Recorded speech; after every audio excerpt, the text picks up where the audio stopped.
Hey, this video is going to be about raising and breeding your own waxworms.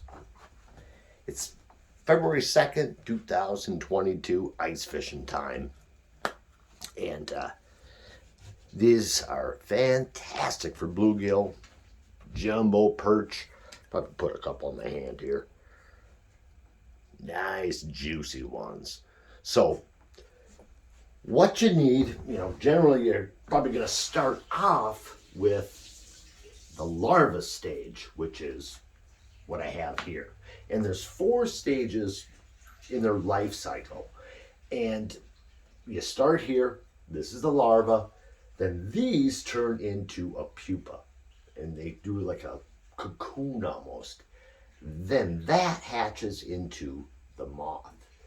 The moth then lays, they say like 300 eggs a day, and they only live about a week. They don't eat, they don't drink, they just mate and lay eggs. So what we're going to do here is I'm going to create the substrate, which is what they live in and eat, and kind of explain, maybe the process of their kind of lifestyle a little bit more. But we'll just dive in. Well, first, what you need, I'm starting with 50 wax worms. I'm going to get some gloves on as well. This is a real simple recipe. You probably have most of the stuff at home. So you'll find out why I'm putting the gloves on. But really, basically the main ingredient is oats. This one, old-fashioned oats, or Quaker oats. Very inexpensive. I mean, if you went to the dollar store, doesn't matter, And what I did, and what you can do, and I'm going to start out. I'm going to put, because it's kind of a big container for just 50 of these, but I'll put a little base there.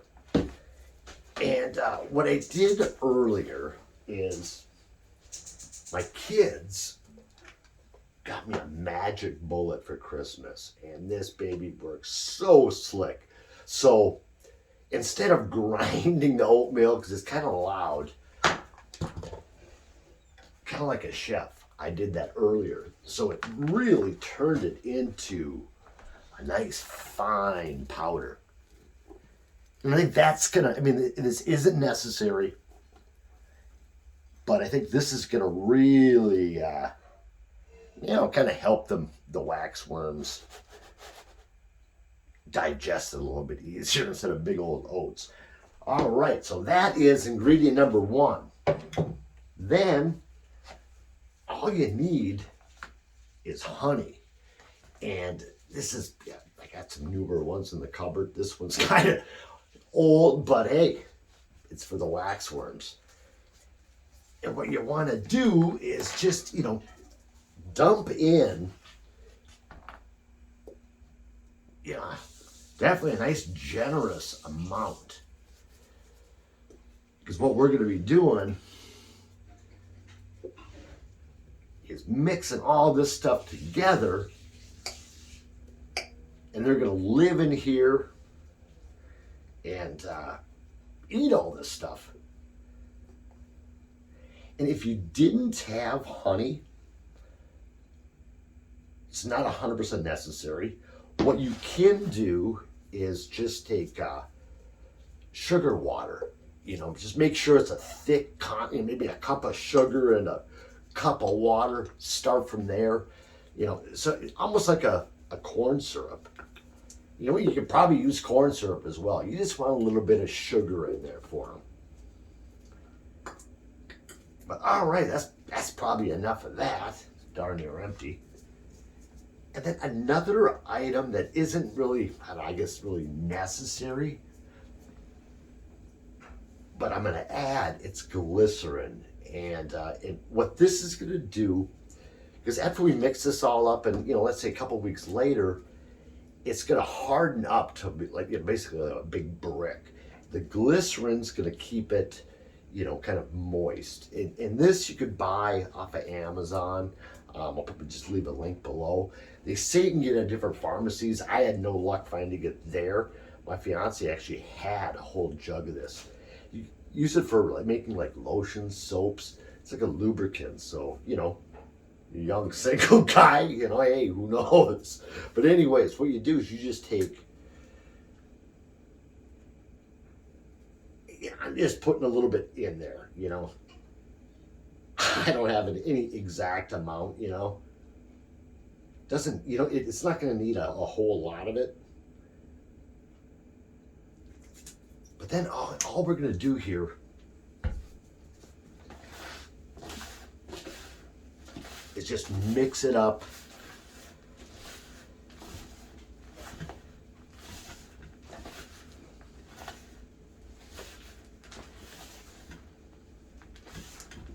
Mix it all together.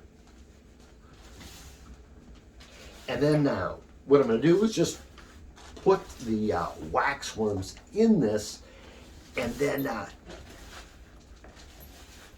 put this in a dark place, because wax worms, they live in beehives their whole life cycle, so they like it dark.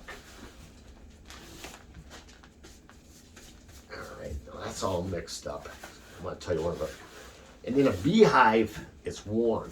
So the ideal temperature for these guys is like, you know, 82 to 85 degrees. And that way they can complete their whole life cycle in, you know, around 6 weeks, that quick. Now, what I'm doing to kind of keep that high temperature is I have a heat mat. You can buy these at a reptile store, or I use them for planting vegetables. Put that underneath the seed starting trays. But yeah, so there we go. We got the substrate. And then all we're going to do is just dump in the wax worms here. And down the road, and I'm going to put these in here, but you can take wax paper, make little accordions, and then you place them all over inside, and the moths will lay their eggs inside here, and then you can actually visually see the eggs. You know, you can use newspaper, cardboard, doesn't matter. It's just easier to see with the wax paper. Like I said, the moths, they don't eat, they don't drink, they just lay eggs and mate.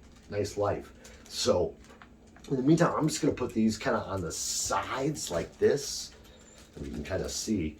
And hopefully some of the waxworms will go up in there, lay their little cocoons, you know, before they turn into those moths. Let me take a look. Okay. I do have one. Give you a kind of example. If you could see the difference there. That's obviously the larva. Moves around. But if you could see that little small one, it's actually hard. It's basically like a little cocoon. So that's the pupa stage. So that little darker one, smaller one, is what's going to turn into the moth. And then once the moth, you know, hatches, they only live a week. They're just lay. So I guess I do have I did see a couple of the pupa. So this process will be starting a little quicker than I thought. And if you see any like black ones, mushy ones that are like dead, get them out of there. So this is basically the end of part 1. We're gonna have to wait probably a couple of weeks here until, you know, everything turns into the pupa stage, and then we got the moths. I do have a chameleon, like a screen cage. I think that would be kind of cool once these start hatching to the moths. So I'll keep this down below, but I'll have that cage so you can kind of just see them flying around. But until that time, please leave any questions below, like, subscribe, and make it a great day.